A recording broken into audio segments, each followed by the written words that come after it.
Assalamualaikum warahmatullahi wabarakatuh. Ketemu lagi dengan saya Muhammad Suphan Romli.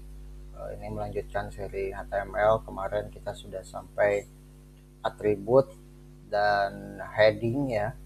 Nah, sekarang kita akan coba masuk ke tabel. Jadi bagaimana membuat tabel dalam HTML. Pertama mungkin kenapa tabel gitu ya. Nah, ini pertama harus kita jawab dulu. Kenapa tabel? Jadi tabel di HTML itu selain kita gunakan untuk membuat tabel, ya, tabel HTML dulu bahkan sampai sekarang juga masih banyak orang yang menggunakan ini. Jadi tabel itu digunakan. Tabel itu kan lurus ya, tabel itu lurus. Sementara si HTML sendiri lurus tapi rata kiri atau rata tengah atau rata kanan gitu. Artinya dia tidak bisa membuat kayak misalnya saya pengen di tengah-tengah kayak gini. Nah, terus saya pengen ada di atas rata gitu. Saya pengen ada di sebelah kiri di sini rata.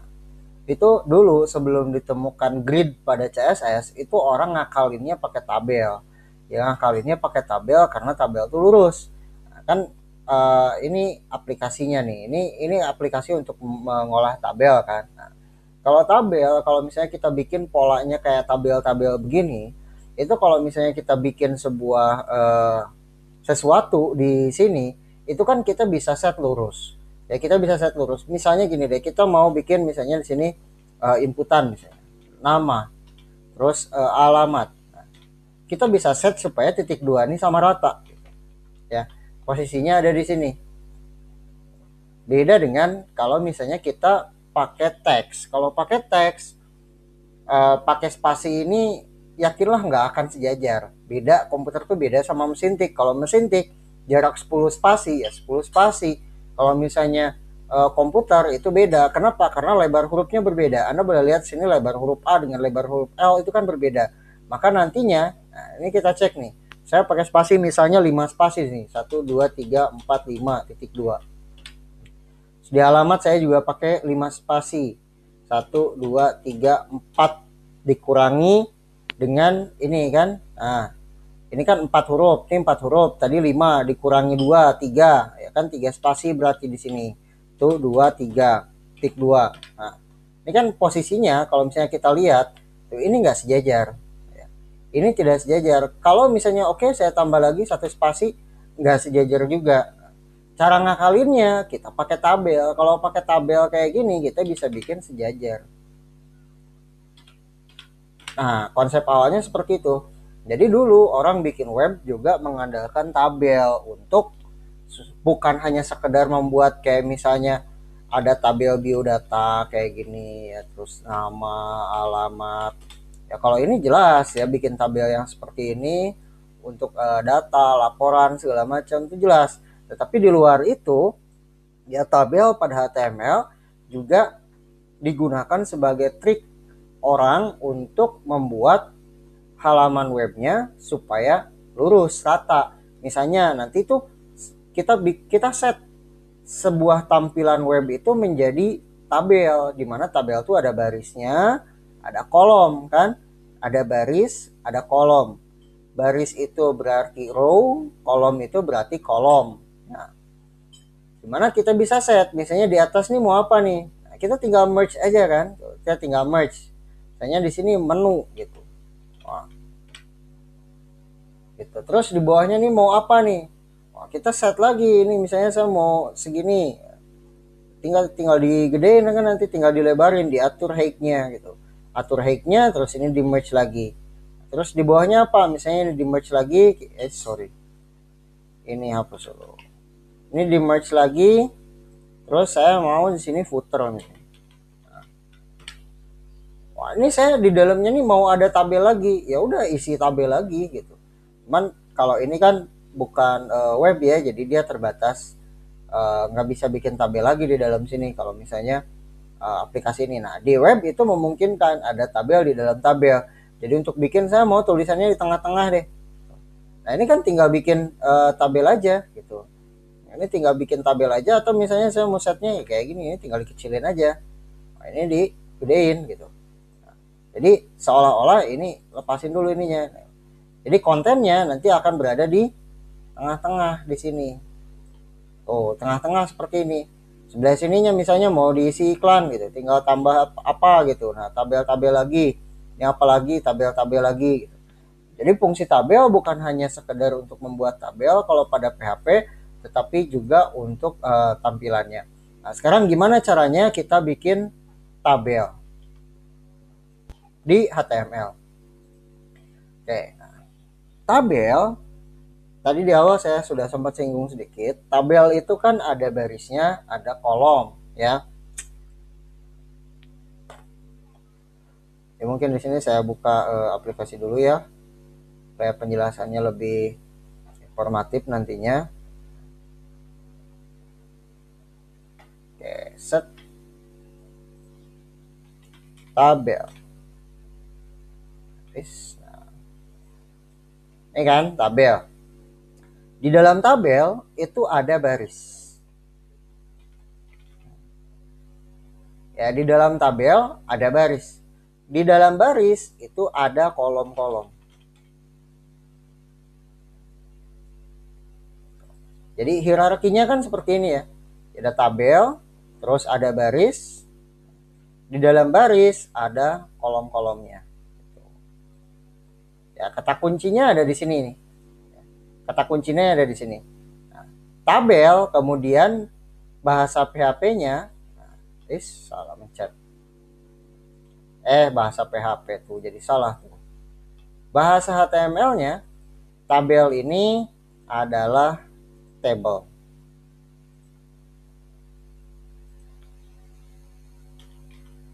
Table. Nah, kayak gini. Baris PHP-nya, PHP lagi. HTML-nya adalah TR.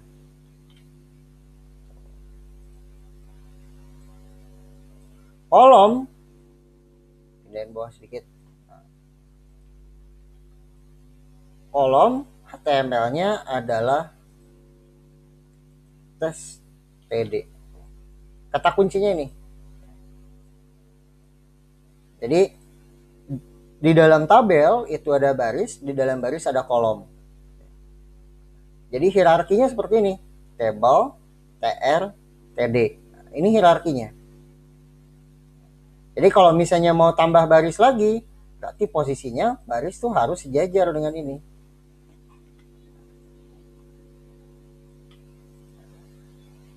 Baru tambah kolom lagi.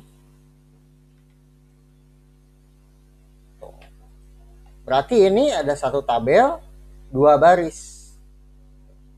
Satu tabel, dua baris. Dalam satu barisnya ada satu kolom. Kalau dalam satu barisnya mau dua kolom, tinggal tambah aja ini. Nah.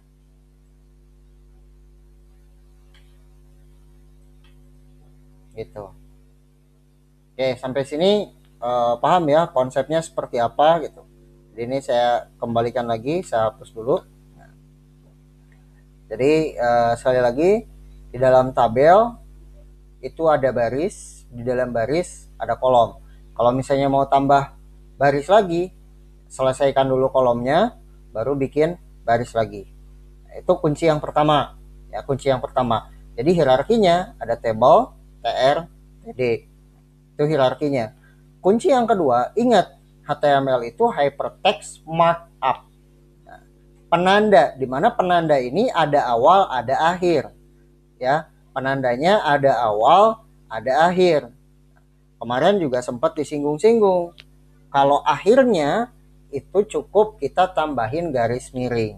Ya, garis miring terus awalannya apa? Makanya implementasinya ini di dalam HTML, ya, elemen HTML itu kan harus berada di dalam tanda kecil besar, ya, table. Nah, terus di dalam table harus ditutup dulu tabelnya karena markup TA, ya, harus ditutup. Jadi ada pembukanya, ada penutupnya seperti ini. Nah, ini baru membentuk sebuah tabel. Sekarang bagaimana caranya membuat baris? Baris itu HTML-nya adalah TR. Elemen yang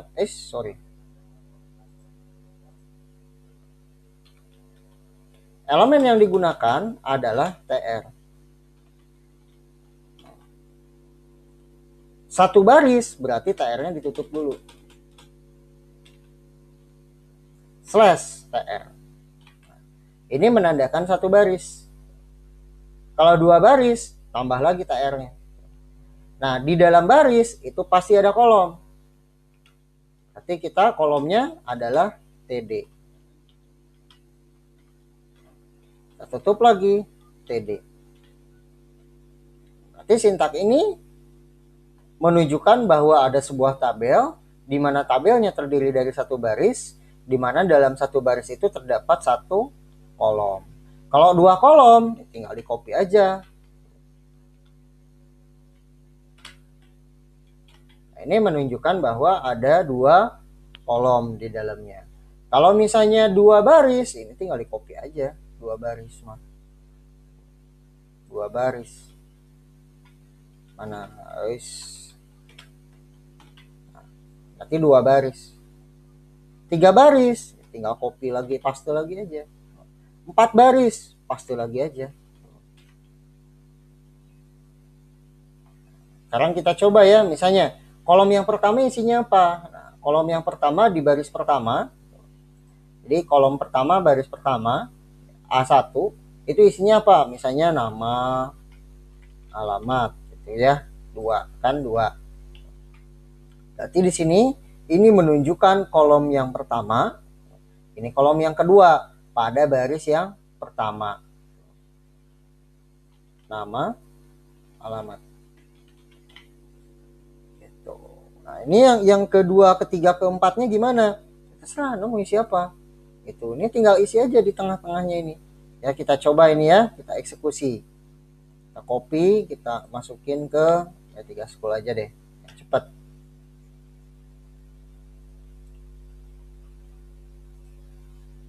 Nah, ingat bahwa HTML itu ada hierarkinya, dimulai dari doctype, kemudian HTML, tutup, kemudian ada head, body. Ini kita mau hapus ininya, kita ganti dengan sintak yang kita buat barusan. Eksekusi. Dan nama, alamat. Sekarang satu sejajar nih. Kalau misalnya di sini saya tulis namanya Budi, kemudian alamatnya misalnya Cicurug, kita coba run, maka posisinya C ini akan sejajar dengan A yang di atas. Saya isi lagi misalnya di sini Kevin,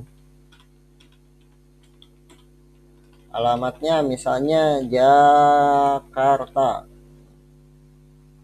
kan keluar ke bawah karena dia ini baris yang ketiga tadi kan. Saya gedein kali ya, tuh. Nah, jadi yang di atas ini adalah baris yang pertama, nama, alamat. Yang kedua adalah untuk baris yang kedua. Yang ketiga untuk baris yang kedua. Yang keempat kita isi. Coba misalnya Roni. Ininya kosong. Nah, keluar Roni. Alamatnya kosong ya. Karena memang kosong. Kita belum isi. Alamatnya Bogor. Sekarang nah, keluar seperti ini. Oke, sampai situ untuk cara buat tabelnya saya rasa paham ya. Nah, sekarang atribut pada tabel. Atribut pada tabel itu ada apa aja? Atribut itu apa? Kemarin kita sudah bahas tentang atribut ya. Ini informasi dari elemennya. Jadi elemen tabel ini bisa kita tambahkan apa? Name jelas ya. Name itu nanti akan dipanggil ketika pengambilan datanya, yang diambil itu adalah name. Ada name. Pakai name boleh nggak? Boleh. Ya, boleh. Misalnya kasih name. Boleh. Name-nya apa? Misalnya tabel alamat. Yang penting name ini ya boleh sih pakai spasi, tapi tidak disarankan ya. Name. Kemudian yang kedua, ini ketika dijalankan tidak akan terjadi apa-apa karena name itu tidak akan berpengaruh saat dijalankan ya, tapi pengaruhnya nanti ketika datanya misalnya mau diambil gitu. Atau misalnya mau dimanipulasi. Nah, name itu baru akan berpengaruh. Nah, kemudian yang kedua, tabel. Di tabel itu ada atribut namanya border. Border ini untuk apa? Border ini untuk membuat garis pinggir. Kalau misalnya saya kasih di sini border sama dengan 1, nah, ada garisnya sekarang. Itu ya. Jadi ada properti namanya border. Kemudian di HTML5 itu udah nggak ada, jadi saya nggak usah bahas lagi. Ya. Ada border. Kemudian ada width, lebar. Nah, untuk menentukan lebar dari tabelnya, ya lebar dari tabelnya. Misalnya lebar dari tabelnya berapa? Satuan dari web itu ada pixel, disingkat jadi px. Misalnya saya kasih 500 px, cobaran sebesar ini, jadi dia melebar. Kemudian yang kedua ada persen, kita bisa pakai persen, misalnya 50%, seperti ini. Jadi kalau misalnya pakai pixel, pakai px, 500 px tadi ya. Sekarang ini kalau misalnya nah ini dia akan nyekro gitu tuh. Tapi kalau pakai persen itu beda. Misalnya 50%. Kalau pakai persen dia akan responsif tuh. Anda boleh lihat tabelnya mengecil. Jadi dia ngambil space 50%, ya setengah dari layar. Jadi trik kalau misalnya Anda nanti mau bikin supaya responsif, bisa ditampilkan nanti di HP, ya pakai persen, jangan pakai pixel. Karena kalau pakai pixel dia nanti fix satuannya. Ya, jadi di table kita kenal ada atribut border, kemudian ada width.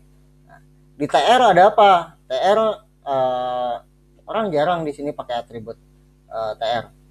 Tapi kita coba, bisa nggak? Harusnya sih nggak bisa.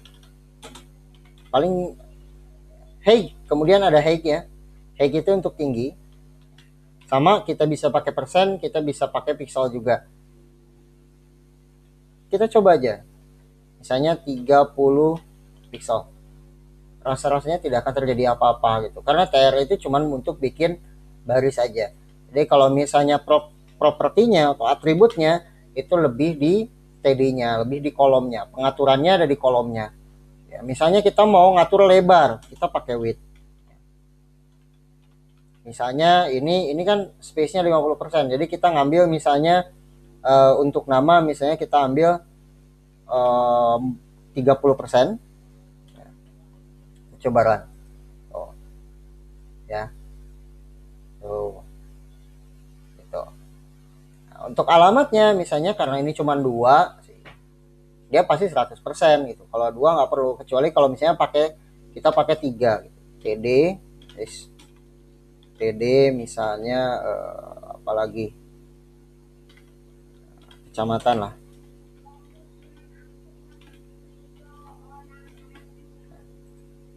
Nah, kayak gini ya. Ini di bawahnya kenapa nggak ada garis-garisnya? Karena di bawah dianggap nggak ada kolom. Gitu. Ini kan cuma 2 kolom. Yang di bawah ini nggak ada kolomnya, dia cuma ada 2 kolom di sini.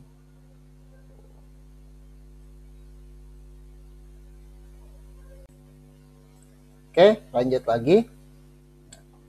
Jadi ada width untuk ngatur lebar. Nah, tadi baris kedua, ketiga nggak ada kotaknya karena memang nggak ada kolomnya gitu. Kalau kita tambahin kolom di sini, meskipun kosong dia akan ada kotaknya. Tuh, ada kotaknya. Ini juga kita tambahin lagi, ada kotaknya. Itu ya. Nah kemudian untuk ngatur tinggi pakai height tadi ya. Misalnya height-nya mau berapa? Height-nya misalnya mau 50 pixel. Oh, dia akan merubah ngatur tingginya. Ya, gitu. Nah, kemudian atribut lain pada kolom apa? Misalnya di sini ya. Alamatnya kita pakai alignment. Alignment itu untuk ngatur perataan, berarti ada left, center, right. Ini kan defaultnya kan ini left ya. Kalau tengah berarti kita pakai center. Oh, dia ke tengah sedikit. Coba alamatnya kita lebarin ya. Alamatnya misalnya width-nya kita atur. Karena di atas sudah diatur, yang bawah nggak usah diatur lagi karena pasti ngikutin yang di atas kan. Misalnya ini 40%, kemudian sisanya berarti 30% kecamatan. Gitu. Ini saya coba tambahin jadi 80% biar kelihatan lebih gede. Ya, Cicurugnya sekarang ada di tengah. Kalau misalnya pengen di kanan, Curug tuh kecamatannya Cicurug ya. Kalau ini mau di kanan, kita tak bikin align right. Yang ini di kanan, kiri, tengah, kanan. Jadi kalau kiri kita nggak usah pakai align, kalau misalnya kanan kita pakai alignment. Tuh. Oke, sampai sini udah paham ya. Nah, terus kalau misalnya selain alignment, itu ada juga namanya V alignment. Vertical alignment. Itu untuk ngatur vertikalnya, perataan secara vertikalnya. Kalau align ini cuman horizontal, kalau ini V align itu untuk vertical alignmentnya. Itu ada top, middle, bottom. Misalnya ini mau kita kasih di top. Nah, ini karena kurang kita coba gedein ya. Width-nya, height-nya. Biar kelihatan kita kasih sama yang di atas 50 pixel. Nah, Anda bisa lihat Cicurug ini ke tengah, tapi kalau Budi dia ada di atas. Yang di bawah misalnya nih saya mau kasih Cicurugnya, saya mau kasih supaya di bawah bottom. Dia di bawah. Nah, ya. Jadi Budi di atas, Cicurug di bawah, kecamatan ada di tengah. Ya. Ini nulisnya boleh apa dulu nggak ada aturan, terserah. Anda mau pakai selama Anda butuh, pakai ya silahkan gitu. Kalau misalnya nggak butuh, dihapus. Nggak ada masalah. Misalnya ini saya mau kasih center di sini.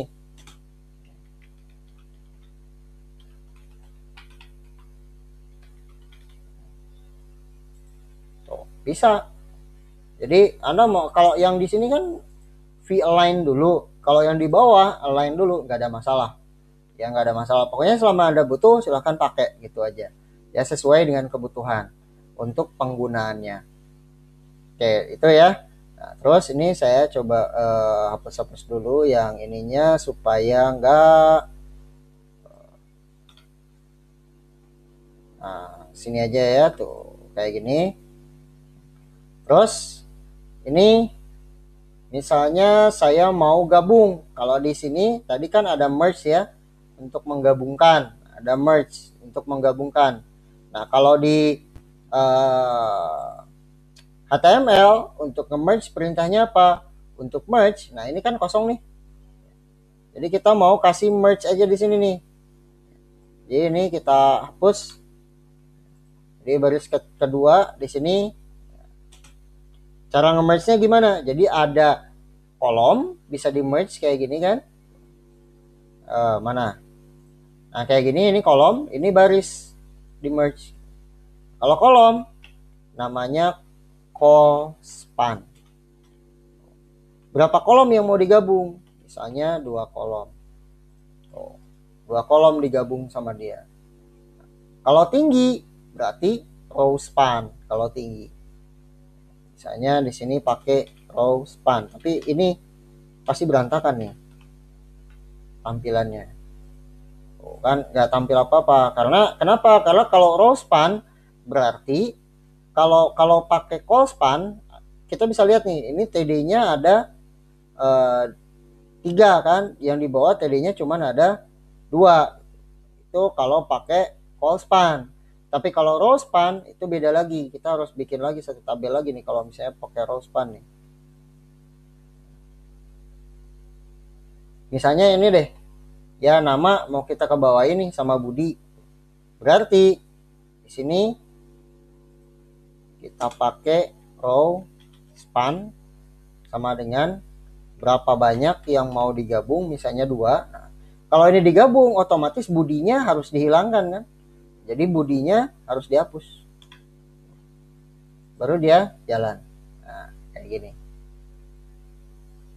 Ini Bogor rospannya nggak akan pengaruh karena di bawahnya kan nggak ada. Jadi kalau rospan itu dari atas ke bawah. Ya, jadi bisa dilihat di sini ya. Kalau ini ada rospan, ini ada TD-nya 3, di bawah 2 TD-nya. Gitu.